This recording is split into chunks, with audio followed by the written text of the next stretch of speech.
आज जम्मू कश्मीर में राज्यसभा के चुनाव हो रहे हैं और ऐसे में नेशनल कॉन्फ्रेंस और भारतीय जनता पार्टी दोनों की ही रिस्पेक्ट और रेपुटेशन दांव पर लगी हुई है। नमस्कार, आप लोगों का स्वागत है द अर्थ न्यूज में। मैं हूं साक्षी सानी। बड़ी खबर राज्यसभा के चुनावों को लेकर। देखिए, इसमें एक बात तो समझी जा सकती है कि इस दौरान जो दो बड़े प्रतिद्वंदी हैं, नेशनल कॉन्फ्रेंस और भारतीय जनता पार्टी, दोनों की ही जो प्रतिष्ठा है वो इस वक्त दांव पे लगी हुई है। रही बात कि कौन कौन उम्मीदवार रहने वाले हैं, आपको एक बार याद दिला दें कि नेशनल कॉन्फ्रेंस की तरफ से मोहम्मद रमजान, शमी ओबरॉय, सजाद किचलू और इमरान नबी डार, इन चारों सीटों के ऊपर चुनाव लड़ रहे हैं।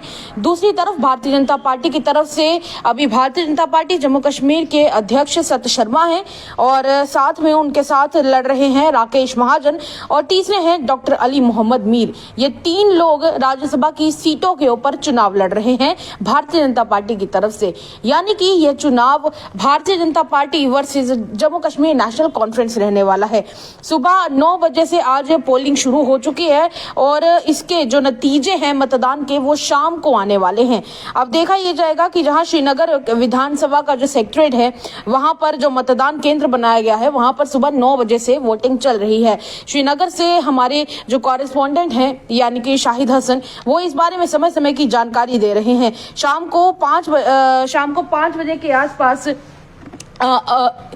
माफ कीजिएगा, शाम को 5 बजे के आसपास इन मतदाताओं का मतदान जो है उनका परिणाम आने वाला है, यानी कि उसकी घोषणा की जाएगी। अब देखना ये होगा कि इन सीट्स के ऊपर राज कौन करने वाला है। नेशनल कॉन्फ्रेंस ने 4 और भारतीय जनता पार्टी ने 3 प्रत्याशी इस मैदान में उतारे हुए हैं। मैदान में फिलहाल 2 ही दल हैं जिनके प्रत्याशी होने से प्रतिष्ठा उनकी दांव पर लगी हुई है। जाहिर सी बात है, एक तरफ भारतीय जनता पार्टी है और दूसरी तरफ नेशनल कॉन्फ्रेंस है। फिलहाल नेशनल कॉन्फ्रेंस ने 3 सीटें और भारतीय जनता पार्टी के 1 सीट जीतने के आसार साफ तौर पर दिखाई दे रहे हैं। और जो 6 विधायकों वाली कांग्रेस है, उन्होंने नेशनल कॉन्फ्रेंस को समर्थन देने का ऐलान किया है। आपको याद होगा कि पिछले दिनों हम आपको बता रहे थे कि जहां डॉक्टर फारूक अब्दुल्ला ने कल इस बात का ऐलान किया कि उन्हें नेशनल कॉन्फ्रेंस को सपोर्ट करने वाली है जम्मू कश्मीर प्रदेश कांग्रेस कमेटी, यानी कि कांग्रेस उन्हें समर्थन कर रही है।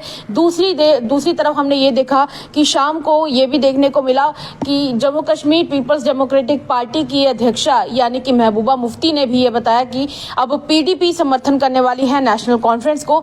तो अब ये लड़ाई जो है कहीं ना कहीं एक केक वॉक के तौर पर देखी जा रही है। देखना ये भी है कि क्या जितनी आसान ये लड़ाई नेशनल कॉन्फ्रेंस के लिए लग रही है, क्या उतनी ही आसान हो भी पाएगी या नहीं।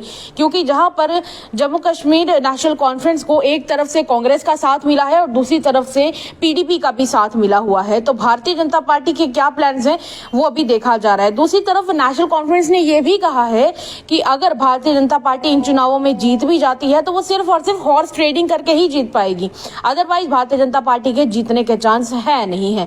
वहीं दूसरी तरफ भारतीय जनता पार्टी की अगर बात करें तो भारतीय जनता पार्टी की तरफ से जो लीडर ऑफ ऑपोजिशन है यानी सुनील शर्मा, कल उन्होंने मीडिया से बातचीत करते हुए ये कहा कि नेशनल कॉन्फ्रेंस को अंदर अंदर से हार का डर सता रहा है।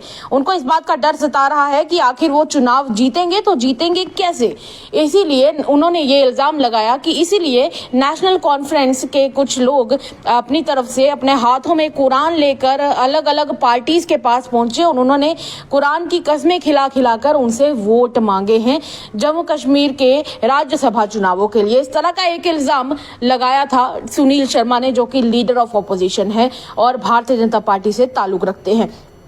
उसी के साथ आपको ये बता दें कि समर्थन मिलने के बाद नेशनल कॉन्फ्रेंस ने 4थी सीट के लिए भेड़ी चोटी का जोर तो लगाया ही है और नेशनल कॉन्फ्रेंस ने फिलहाल एक व्हिप जारी करके सभी विधायकों को मौजूद रहने और पार्टी के उम्मीदवारों को वोट करने के लिए साफ तौर पर निर्देश दिए हैं। भारतीय जनता पार्टी ने वीरवार के दिन कल सुबह भी विधायक दल की एक बैठक बुलाई हुई थी और उस बैठक में मतदान का जो एक प्रैक्टिस था वो किया गया। आपको याद होगा कुछ दिन पहले हमने एक खबर में आपको बताया था कि इस तरह से भारतीय जनता पार्टी ने अपने जितने भी 28 एमएलए उनके जीते हुए हैं उनकी प्रैक्टिस के लिए उनको एक पोलिंग प्रैक्टिस करवानी थी और पोलिंग प्रैक्टिस वो कल सुबह उनके द्वारा करवाई गई थी। अब देखना ये होगा कि आज के ये जो चुनाव हैं इसके जब शाम को नतीजे निकल कर आने वाले हैं तो फिर क्या ये नेशनल कॉन्फ्रेंस के लिए केक वॉक रहते हुए जीत होगी या फिर भारतीय जनता पार्टी कड़ी टक्कर देने वाली है, क्योंकि दोनों ही जो ये पार्टियां हैं इन दोनों पार्टीज की तरफ से एड़ी चोटी का जोर तो लगाया जा रहा है। फिलहाल के लिए इतना ही। बड़ी अपडेट इससे जुड़ी जो भी आएगी आपके साथ जरूर साझा करेंगे। तब तक के लिए द न्यूज देखते रहिए। साक्षी सानी को इजाजत दीजिए। नमस्कार।